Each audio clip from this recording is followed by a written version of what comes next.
When was the last time you felt a genuine, gut-level sense of wonder? Not the mild appreciation of a beautiful sunset or an interesting fact, but that electric, stomach-dropping awe that makes the world feel bigger, stranger, and more magical than you thought it was a moment before. For most of us, that feeling is a ghost, a faint memory from a time when we were small enough to believe that the woods behind our house could hold a secret entrance to another world. We grew up.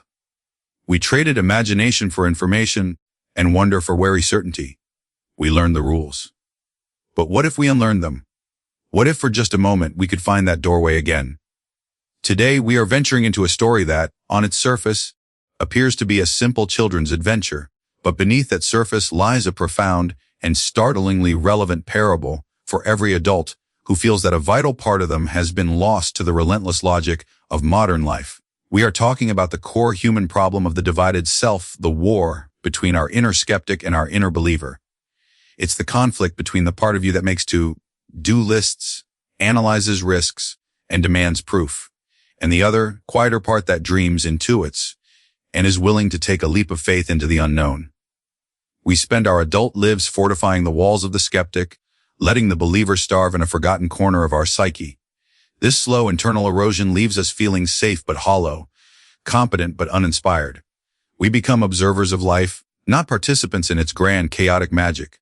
The book that offers us a map back to that forgotten territory is Dinosaurs Before Dark, the very first installment in the Magic Treehouse series by Mary Pope Osborne. Now, stay with me. I know what you might be thinking. A children's book. But I want you to set aside that assumption. Because Mary Pope Osborne, perhaps unintentionally, has crafted one of the most elegant and powerful allegories about the integration of our analytical and intuitive selves. She has given us two characters, a brother and a sister, who are not just children, but perfect avatars for this internal human schism. The book's grand promise is not just a thrilling trip to the age of dinosaurs. Its true promise is a journey inward. It offers a blueprint for how we can coax our inner skeptic and our inner believer out of their separate corners and teach them to hold hands, to explore the world together, and in doing so, to make our own lives whole and magical once more. This is the story of how to find the treehouse in the woods of your own soul. Our story and our analysis begins not with magic, but with the mundane. It begins with a familiar late afternoon boredom, the kind that settles over a perfectly ordinary day in a perfectly ordinary town called Frog Creek, Pennsylvania. Here we meet our two protagonists, our two halves. First, there is 8.5-year-old Jack. Jack is the avatar of the modern adult mind. He is methodical, cautious, a lover of real things. He carries a backpack, a symbol of his preparedness, his need to carry the tools of logic and reason with him at all times. He is the part of us that reads the instructions, that trusts in facts, that looks at the world and sees it for what it is, and nothing more. He is sensible, he is grounded, and he is, in his own way, deeply limited by this sensibility. Then, there is his 7-year-old sister Annie. Annie is pure, unfiltered life force. She is the embodiment of intuition, imagination, and uninhibited faith. She loves pretend stuff. She runs headlong into the woods, chasing imaginary monsters, not out of foolishness, but because for her, the line between the real and the possible is beautifully, creatively blurred. She is the part of us that acts on a hunch, that trusts a feeling, that sees the world not just for what it is, but for what it could be. She is impulsive. She is a believer. And she is the catalyst for everything that is about to happen. The inciting incident of this entire saga is an argument born from this fundamental difference. Annie shouts, "Help! A monster!" and Jack, the rationalist, scoffs. A real monster in Frog Creek, Pennsylvania. He says, his words dripping with the kind of condescending certainty we adults so often employ to shut down inconvenient possibilities. He is annoyed by her flights of fancy. But Annie doesn't argue. She doesn't try to convince him. She simply acts. She runs into the woods, following her own energy, her own call to adventure. This is the first crucial lesson of the text. Magic does not wait for you to be ready. It does not present a logical argument for its own existence. The call to adventure, symbolized by Annie disappearing into the woods, often comes as an irrational pull, a strange curiosity, an impulse we are supposed to ignore. Jack reluctantly follows her. He is driven not by belief, but by duty and a fading, late afternoon light. He is the skeptic being dragged, against his better judgment, toward the threshold of the unknown. And what does he find? Annie isn't being chased by a monster. She is standing at the base of the tallest oak tree, pointing upwards. And there, tucked between two branches, is an anomaly. A thing that should not be there. The highest tree house in the world, accessible only by the longest rope ladder they have ever seen. It's a paradox. It's impossible, yet it's undeniably real. It has appeared from nowhere, a quiet interruption of the known world. Annie, the believer, doesn't hesitate. I'm going up, she declares. Jack, the skeptic, immediately raises objections. No, we don't know who it belongs to. He voices the fears that keep us all grounded, fear of the unknown, fear of trespassing, fear of breaking the rules. But Annie is already climbing. She is pure forward momentum. Jack is left at the bottom, sighing, worrying about the time, telling her they have to go home. He is the anchor, desperately trying to hold the ship in the safety of the harbor, while the spirit of adventure is already climbing the mast. What finally coaxes him up the ladder? A single word shouted from the window above, "Books!" This is a masterstroke by Osborne. She understands the skeptic. Jack, the lover of facts and real things, cannot resist the promise of information, of knowledge. Books are his currency. It's the perfect bait for the analytical mind. It suggests that this magical place might still be understood, categorized, and explained. And so, clutching the rope, he pulls himself up, ascending from the world of solid ground and predictable reality into a space that exists outside of it. He crawls into a room filled with books. Old books, new books, books on every conceivable subject. The treehouse is a library, a nexus of stories and information. It is a place of infinite possibility. And through its window, the world he knows, the library, the school, his own house, looks small, distant, like a map of a place he just left. He has gained a new perspective, literally and figuratively. This is where the mechanism of the magic is revealed, and it's beautifully simple. Annie finds a book about dinosaurs. A blue silk bookmark marks a specific page. Jack, ever the scholar, takes the book. He opens it to a picture of a pteranodon, an ancient flying reptile. He is fascinated. He touches the picture, the two-dimensional representation of a long-dead creature, and he says the magic words. But they are not an incantation, not an ancient spell. They are the simple, heartfelt words of pure desire. He whispers, "Wow, I wish I could see a pteranodon for real." At that exact moment, Annie screams. Not a pretend scream this time, but a real one. A monster is outside the window, and it is the pteranodon from the book. It is real. It is here. The wish, spoken in a place of magic, in the presence of a book that acts as a portal, has been granted. The image has become reality, and then the world dissolves. The wind howls. The treehouse begins to spin faster and faster, a vortex of change that Jack can only endure by squeezing his eyes shut and holding on to his sister. He clings to the one certain thing in a world that is coming undone. When it stops, everything is still. Sunlight slants through the window. The books are there. Annie is there. But when Jack looks outside Frog Creek, Pennsylvania is gone. They are high in a different oak tree in a different world. The world from the book. Ferns, tall grass, a winding stream, and volcanoes in the distance. The pteranodon they wish to see is standing at the base of their tree, like a silent, primeval guard. They have not just read about the past. They have entered it. Jack, the boy who likes real things, is confronted with the most impossibly real thing he has ever encountered. Jack's immediate reaction is one of intellectual crisis. Where are we? He stammers. He looks at the picture in the book, then out the window, then back at the book. His mind is struggling to reconcile the data. The map and the territory are identical. This cannot be real. And yet, it is. Annie, of course, has already accepted it. For her, this is not a crisis, it is an adventure. While Jack is trying to understand the how, she is ready to engage with the what. He turns to the book, his trusted source of truth, for an answer. He reads the caption under the picture. This flying reptile lived in the Cretaceous period. It vanished 65 million years ago. The information, which should be a comfort, is instead a source of terror. It confirms the impossible. They are in a time 65 million years before they were born. And here the fundamental dynamic between the two siblings, the two halves of our own psyche, plays out in glorious detail. Annie the believer looks at the giant, strange creature and her first instinct is connection. He's nice, she says. Let's go down and talk to him. Talk to him. Jack is aghast. This is a monster, a wild thing. But Annie sees a potential friend. She starts down the rope ladder before Jack can stop her. Jack's reaction is to retreat further into analysis. He watches his sister, who is now stroking the pteranodon's neck, talking to it as if it were a neighborhood dog. This is beyond his comprehension, so he does what his mind is built to do. He decides to turn this terrifying experience into a research project. It would be good to examine the creature, he tells himself. Take notes, like a scientist. This is a profound moment. It is the analytical mind's coping mechanism for the sublime. When confronted with a mystery that is too big to hold, we attempt to shrink it down to the size of our notebook. We try to pin it to the page with words. He climbs down cautiously. He feels the creature's neck. He is surprised by the thin layer of fuzz.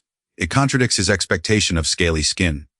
The reality is more complex than the image. He takes out his notebook and pencil, his tools of control, and he writes his first observation: fuzzy skin. He has captured a piece of the mystery, made it manageable. Annie, meanwhile, is operating on a different level. She is not analyzing, she is communing. She believes the creature, whom she has named Henry, is smart. Jack, looking at its bony crest and thinking of its anatomy, scoffs. His brain's probably no bigger than a bean. He is thinking in terms of biology. Annie is thinking in terms of spirit. Jack writes in his notebook, small brain. The question mark is telling. For the first time, his data-driven certainty is being challenged by her intuitive confidence. He observes its jaw, like a giant pair of scissors, and jots down another note, mouth like scissors. He is building a wall of facts between himself and the terrifying reality of his situation. This delicate, almost comical scene of first contact is interrupted by the appearance of a new dinosaur, this one on a distant hill. A triceratops. This time, the reaction is pure fear.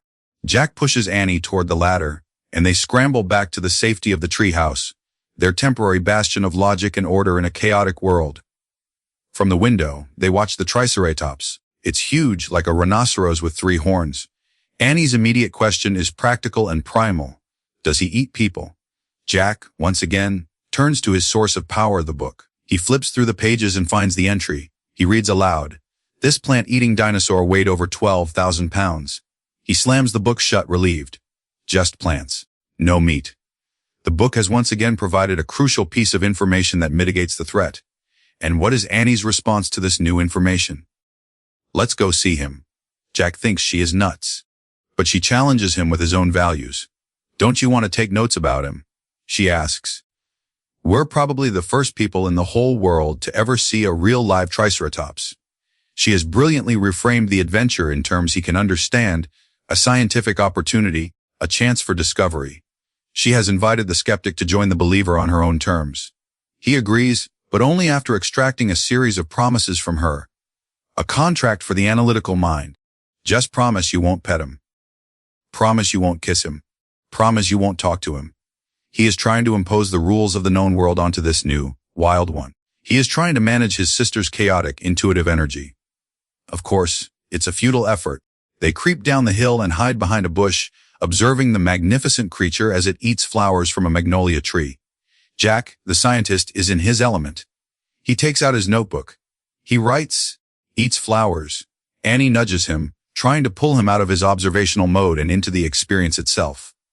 He ignores her. He is focused. He adds another note, eats slowly. He is breaking the sublime down into a series of banal facts. But Annie cannot be contained. She steps out from behind the bush. She points to herself, then to the dinosaur. She smiles. She is trying to communicate, to connect. She is breaking all of Jack's rules. Jack is horrified, but it's too late. The triceratops has seen her. It gazes at her, a magnolia flower sticking out of its mouth, and then it does nothing. It is not a monster. It is a gentle giant. It turns and lopes away. Annie, vindicated, turns back to Jack. See, she says. Jack, begrudgingly, must concede. He takes out his notebook and, in a moment of significant character development, he writes a single, subjective word, they. Nice. His analytical fortress has been breached by an undeniable emotional truth. As they explore, Jack finds something glittering in the grass. A gold medallion, engraved with a fancy letter M. This is a critical discovery. Oh, man, he says softly. Someone came here before us. The medallion is proof that they are not the first. It suggests that their journey is not random, but part of a larger story, guided by an unknown intelligence. The mysterious M. This artifact deepens the mystery and raises the stakes. Who is this magic person? What is their purpose? Their philosophical musings are cut short by a shriek from Annie. She has wandered off again over the next hill. Jack follows, his heart pounding, and finds himself looking down into a valley filled with nests. Nests made of mud, filled with tiny baby dinosaurs. Annie is crouching next to one of them, and standing over her, making a deep, bellowing tuba-like sound, is a gigantic duck-billed dinosaur. A mother. This is a new kind of danger. Not a predator, but a protective parent. Jack, drawing on something he read about dealing with angry dogs, instructs Annie to bow her head and pretend to chew. It's a strange, desperate act of submission. And it works. The mother Anatosaurus calms down. Jack has used knowledge from his world to solve a problem in this one. The analytical mind has proven its worth. But the peace is short-lived. Annie, ever the empath, feels sorry for worrying the mother and offers her the magnolia flower she picked. The mother dinosaur accepts it gently. In this beautiful moment, connection and empathy triumph over fear, but the victory is brief. Suddenly, the mother dinosaur makes her terrible tuba sound again, not in anger but in fear. She turns and barges away from her own nest. Something has frightened her. Jack looks up, and what he sees is the embodiment of primal terror. An enormous monster, a Tyrannosaurus Rex, is coming across the plain. This is not the gentle giant or the protective mother. This is the apex predator. This is death on two legs. The flight back to the treehouse is a blur of panic. They scramble up the rope ladder just as the T-Rex wanders closer. They are safe for a moment. They need to go home. Now, Jack knows how it works. He needs the book with the picture of the Frog Creek Woods. He needs to make the wish. But in his terror and haste, he has left the book in his backpack, his entire logical toolkit, at the bottom of the hill where they were observing the Triceratops. This is the ultimate test. To get home, the analytical mind must leave the safety of the perch, venture back into the heart of danger, and retrieve its tools of reason. Jack has no choice. The book doesn't belong to us, he says, a noble reason that masks his deeper need. Plus my notebook's in my pack, with all my notes. He cannot bear to lose his data, his record of this experience. It's all that makes it feel real and manageable to him. He races down the ladder across the ferns and up the hill. He grabs his pack and the book. But as he does, he hears the tuba sounds again. The entire valley is now filled with Anatosauruses, returned to guard their nests. And worse, when he turns to run back, his path is blocked. The Tyrannosaurus Rex is back, and it is standing directly between him and the tree house. Between him and salvation. Jack is trapped. He hides behind the magnolia tree, his heart hammering. He does the only thing he knows how to do. He consults the book. He looks up Tyrannosaurus Rex. The text is not comforting. Tyrannosaurus Rex was the largest meat-eating land animal of all time. If it were alive today, it would eat a human in one bite. The book, his source of safety, now confirms the lethality of his doom. His logic has failed him. His data is useless. He is paralyzed by fear, and in this moment of ultimate crisis, the dynamic shifts. Down below, Annie is climbing down the rope ladder. Jack thinks she is completely insane.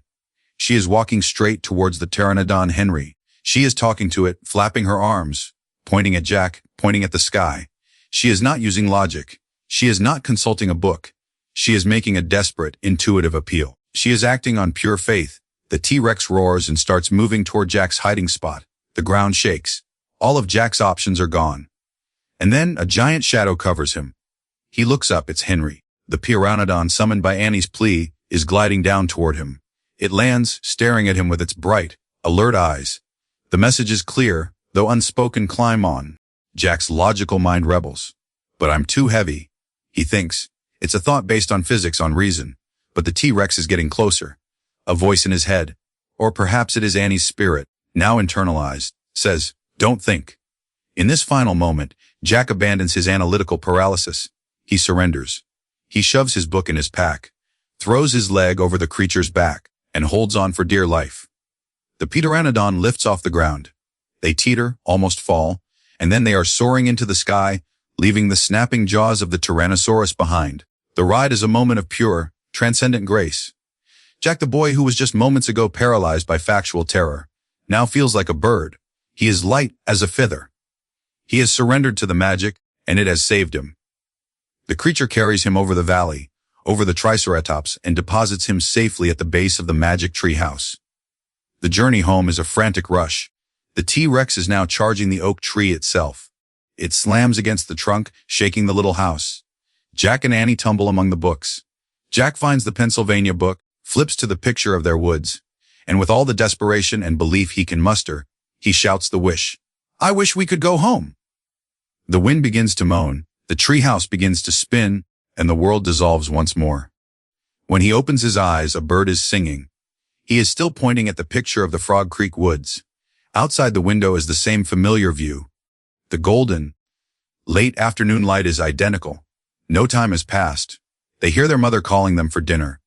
They have been on a journey that spanned 65 million years, faced life and death, and returned to the exact moment they left. The adventure happened in a pocket of time, an eternal now, leaving the ordinary world untouched. But Jack and Annie are touched. They are changed. As they walk home, they agree not to tell anyone. "Dad won't believe it," says Jack. "She'll say it was pretend," he says of their mom. They recognize the profound, personal nature of their experience. True magic, true transformation is often incommunicable. It cannot be proven, only lived. Jack reaches into his pocket and feels the gold medallion. The M. It's his proof. It made his fingers tingle. The experience was real. Absolutely real. And as they race each other home, they are no longer just a skeptic and a believer. They are adventurers united by a shared secret, ready for whatever happens next. They are whole. So, what makes Dinosaurs Before Dark radically different from any other adventure story, and why should an adult, a critical thinker, a member of this channel's audience, invest their time in it? Its uniqueness lies in its profound simplicity. In an era of thousand-page fantasy epics with complex magic systems and convoluted lore, this book strips the mythic hero's journey down to its most essential, elegant bones. The magic isn't a complex spell, it's a simple wish. The portal isn't a mystical gateway, it's a book in a backyard treehouse.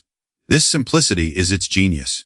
It suggests that magic isn't something far away and complex, but something close, accessible, and waiting to be activated by our own desire and belief.